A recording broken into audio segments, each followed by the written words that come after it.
മികച്ച ടെക്നിക്കൽ വിദ്യാഭ്യാസത്തിന് ഏറെ നാട്ടിൽ തന്നെ ഒരു മികവുറ്റ campus orphanage polytechnic college Edavanna.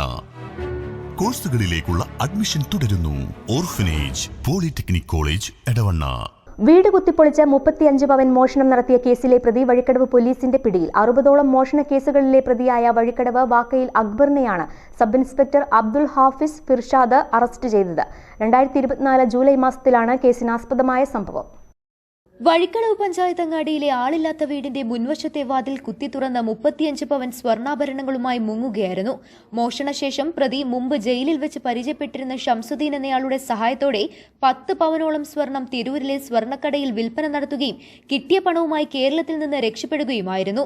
തിരൂരിൽ സ്വർണം വിൽക്കാൻ സഹായിച്ച ഷംസുദ്ദീനെ കഴിഞ്ഞ വർഷം വഴിക്കടവ് പോലീസ് അറസ്റ്റ് ചെയ്തിരുന്നു.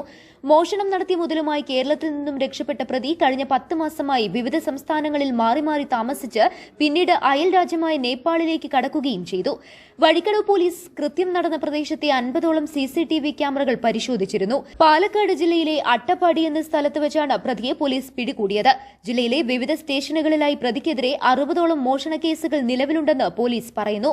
നിലമ്പൂർ ഡിവൈഎസ്പി സാജു കെ എബ്രഹാമിന്റെ നിർദ്ദേശത്തിനെ തുടർന്ന് വഴിക്കടവ് ഇൻസ്പെക്ടർ TV ധനഞ്ജയദാസിന്റെ നേതൃത്വത്തിൽ വഴിക്കടവ് സ്റ്റേഷനിലെ സിവിൽ പോലീസ് ഓഫീസർമാരായ നിജേഷ്, അലക്സ് കൈപ്പിനി, വിനീഷ് മാന്തോടി, ഫിറോസ് എന്നിവരാണ് പ്രതിയെ പിടികൂടിയത്.